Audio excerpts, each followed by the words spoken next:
मौनी अमावस्या। मौनी अमावस्या क्या कहती है? सारे दान में सबसे बड़ा दान है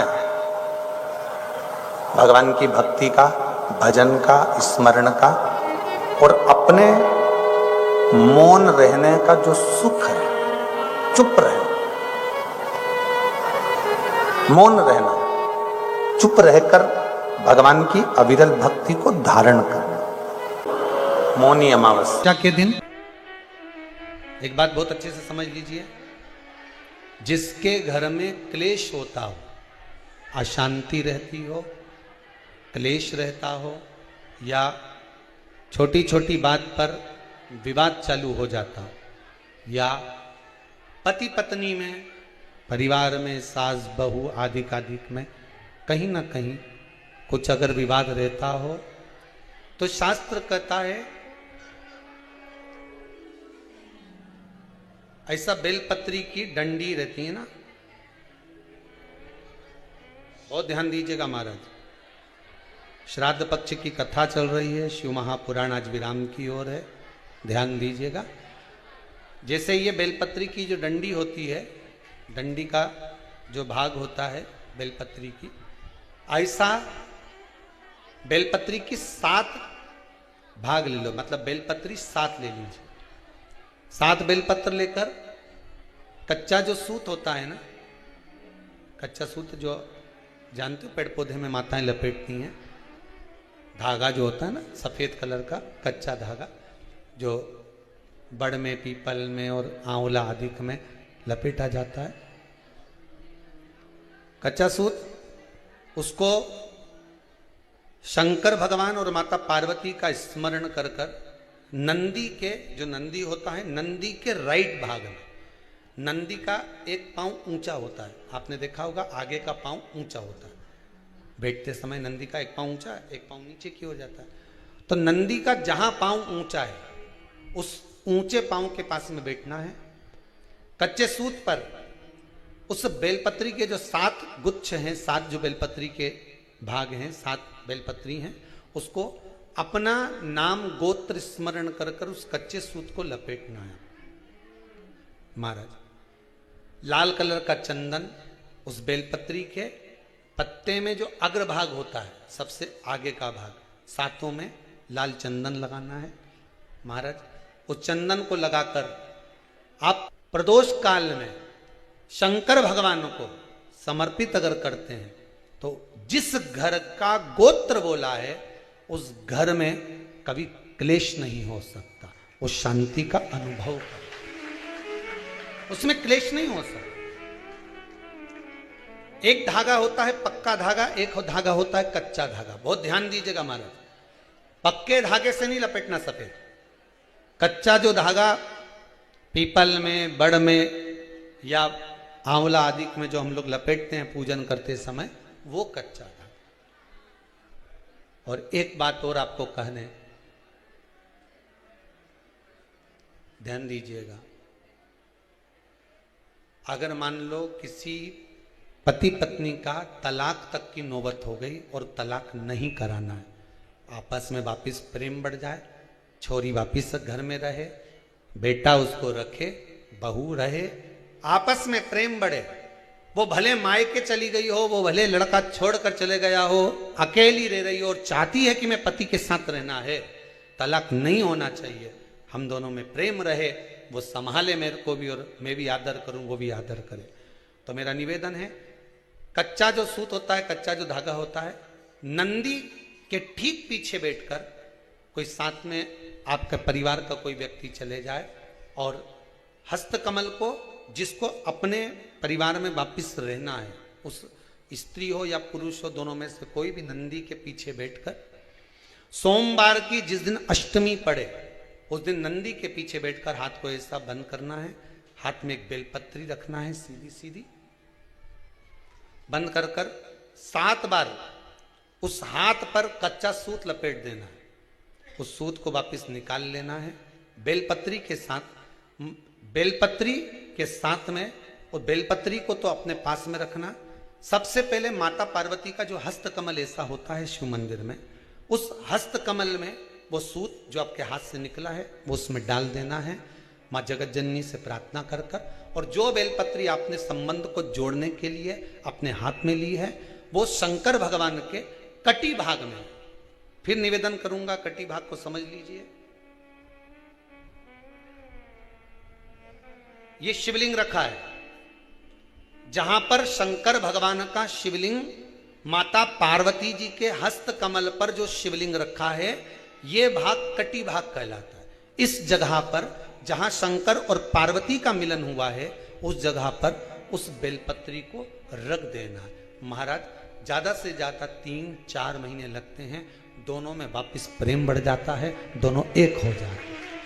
तलाक तक बात चल भी रही हो तो तलाक समाप्त हो जाता है। प्रेम, करुणा, आसक्ति, स्नेह बढ़ जाता है।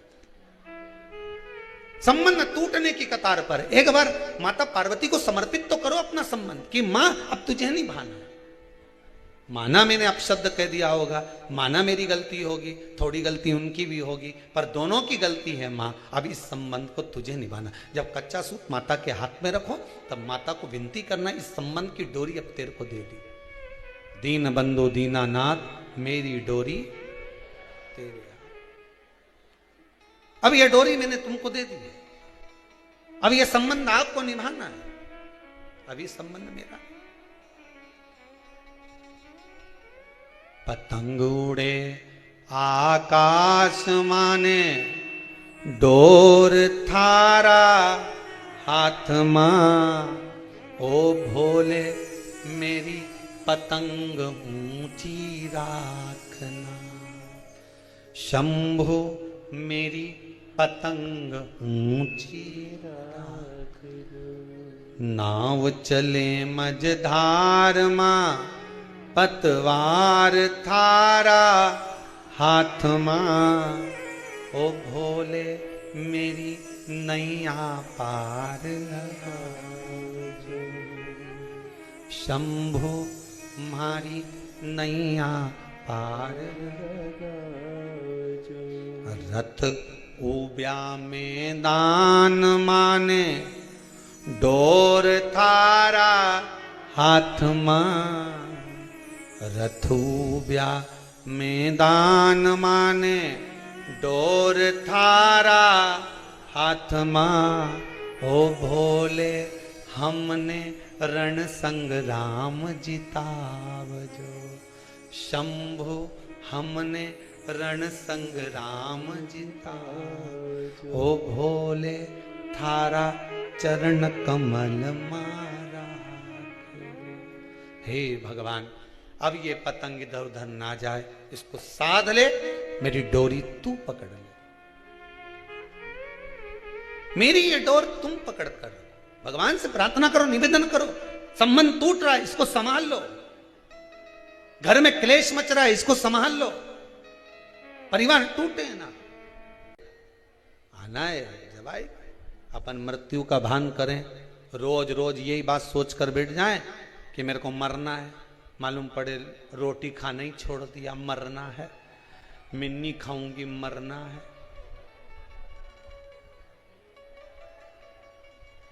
कई लोगों के मन में बड़ा टेंशन है, बहुत चिंता, ये मत खाना, कुछ हो गया तो। कई लोग आते हैं, कहते हैं गुरुजी हमने जिंदगी में कभी कुछ नहीं खाया, उसके बाद भी ये कैंसर जैसी बीमारी हो गई।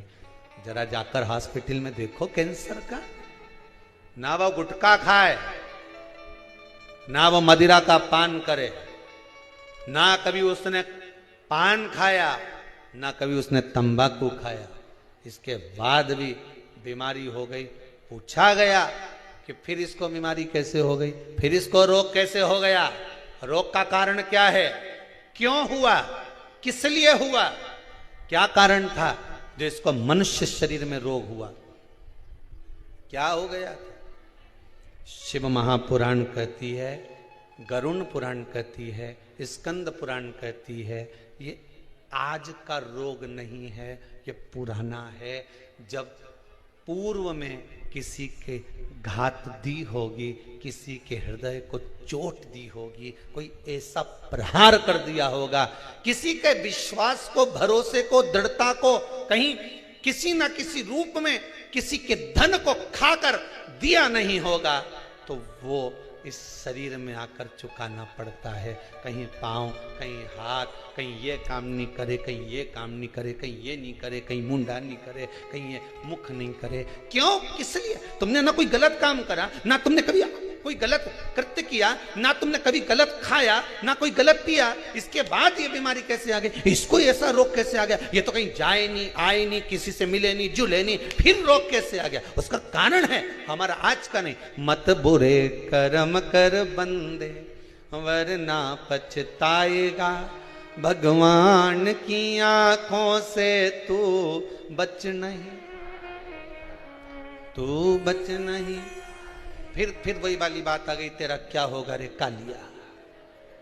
आई बीमारी, रोग आया, कष्ट आया, दुख आया, ये किसी दूसरे ने नहीं दिया। तुम भगवान को दोष मत देना कि भगवान तूने क्या कर दिया।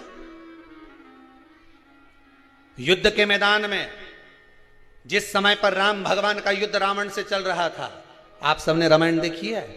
अरे बोलो तो जम के, देखी है नहीं?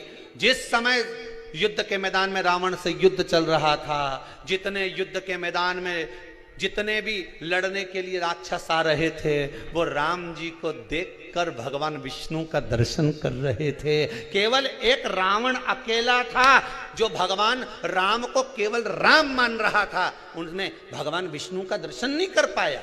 उसने केवल राम माना, एक सांसारिक मनुष्य माना। पर जितने युद्ध करने रावण के साथ आए, वो सब देख रहे हैं भगवान है, भगवान है, भगवान है, भगवान है। सब पांव पड़े। युद्ध करने से पहले ध्यान राम जी की ओर है, बाण छोड़ने से पहले, प्रहार करने से पहले ध्यान राम जी की ओर है, क्योंकि उनकी चित्त वृत्ति में भगवान का दर्शन हो रहा था। रावण के भीतर इतना अहंकार भरा हुआ था, इतना काम भरा हुआ था, इतनी आसक्ति भरी हुई थी, इतनी तृष्णा भरी हुई थी कि भगवान सामने खड़े थे तो भी नहीं पहचान पा रहा था कि ये भगवान है, तो भी उनको लग रहा था इंसान,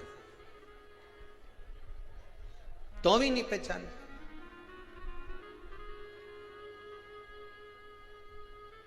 भगवान को पहचानना कितना कितना कठिन। ये भगवान है, ये भगवान है। कैसे मुक्त किया जा सकता है? ध्यान से सुनना रे भाई। कई लोग कहते हैं कि श्राद्ध पक्ष आ गया, ये कर लेना चाहिए तो प्रेत योनि से मुक्ति हो जाएगी। पितरों की शांति के लिए ये कर लेना चाहिए तो पितृ मुक्त हो जाएंगे।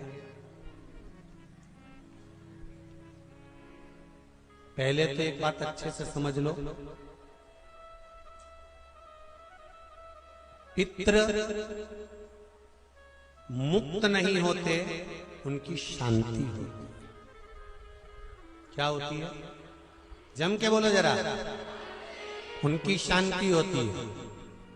जब आप किसी तीर्थ में स्नान कर रहे हो, जब आप किसी तीर्थ में हो, स्नान कर रहे हो, पुण्य कर रहे हो, सत्कर्म कर रहे हो, भजन कर रहे हो, कीर्तन कर रहे हो, मंत्र जाप कर रहे हो, तो उसका एक अंश, एक भाग हमारे पूर्वजों के खाते में, हमारे पितरों के खाते में जाता है, उनके खाते में पहुंचता है। ये निश्चित। आपने किसी ब्राह्मण को भोजन कराया, भले अपने पितरों के निमित्त नहीं जिमाया, कोई ब्राह्मण को एक गिलास पानी पिलाया, भले अपने पितरों के निमित्त नहीं पिलाया, पर आपका एक अंश उसके खाते में चला जाए। उससे क्या होगा? पितरों की शांति। और समझ लो, गया जी में पिंडदान कर देने से क्या पितृ मुक्त हो जाते हैं?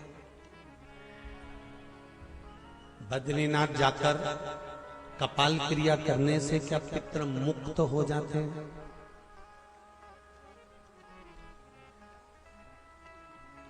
भाई,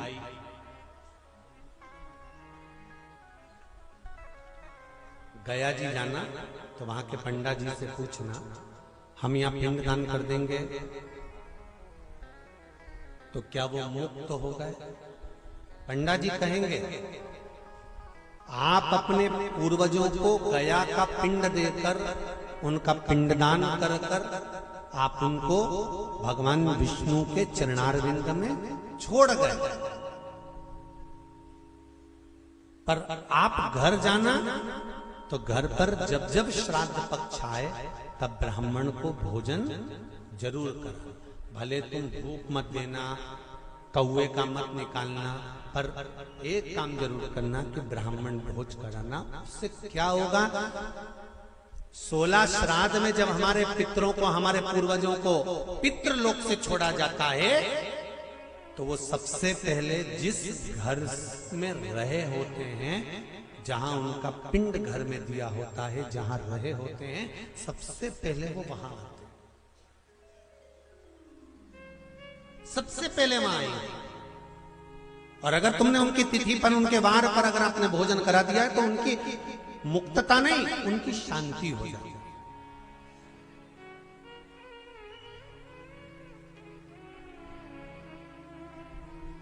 पितरों की मुक्ति कैसे है? उनकी मुक्तता कैसे है? प्रेत योनि की मुक्तता कैसे है?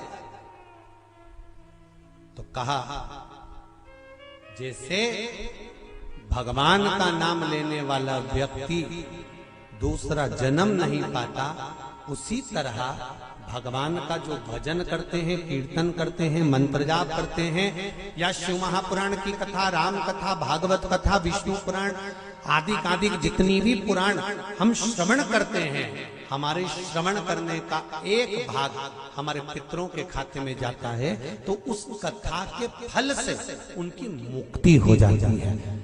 उनकी कथा के फल से मुक्तता। प्रेत योनि से मुक्त हो गया धुंधकारी, बिंदुक प्रेत योनि से मुक्त हो गया। काय से हुआ? शंकर का स्मरण, शिव महापुराण की कथा का रसतत्व ग्रहण करना, राम कथा, भागवत कथा का मात्र स्मरण, उससे मुक्तता।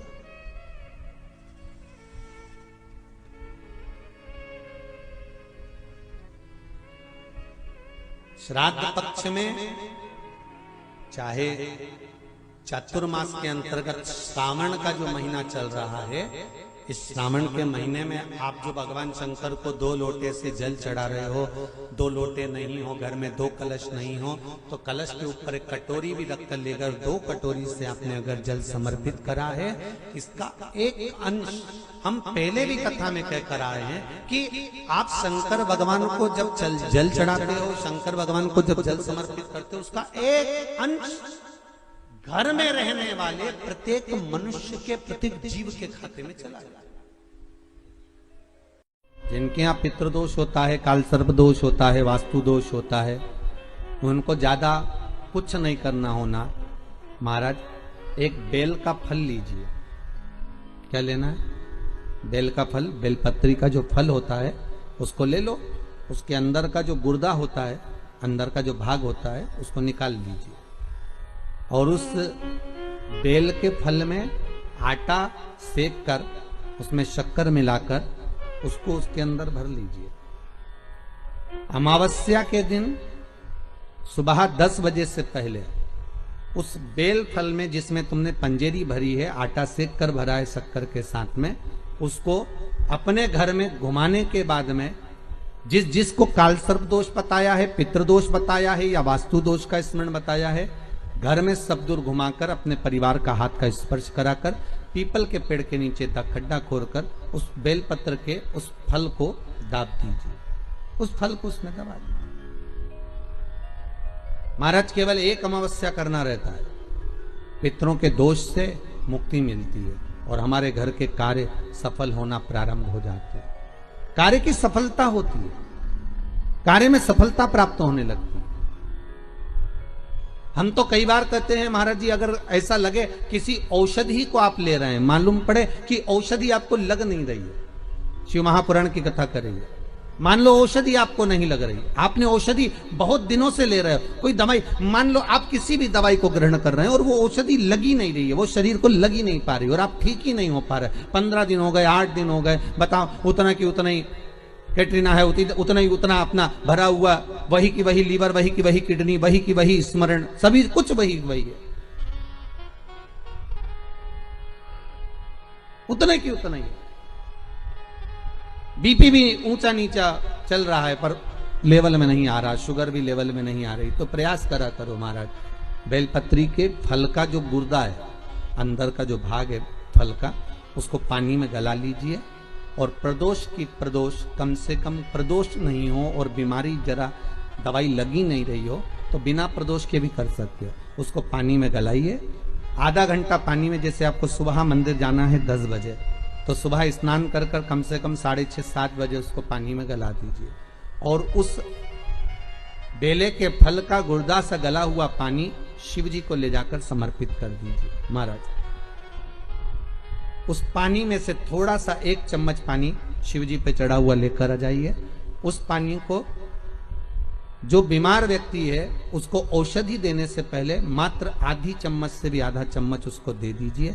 भगवान शंकर का श्री शिवाय नमस्तुभ्यम का जाप कर कर उस पानी को देने के बाद अगर आप औषधि देंगे तो ये पक्का है कि औषधि अपना कार्य करना प्रारंभ कर देगी और वो स्वस्थ होना प्रारंभ हो जाएगी, वो स्वस्थ हो।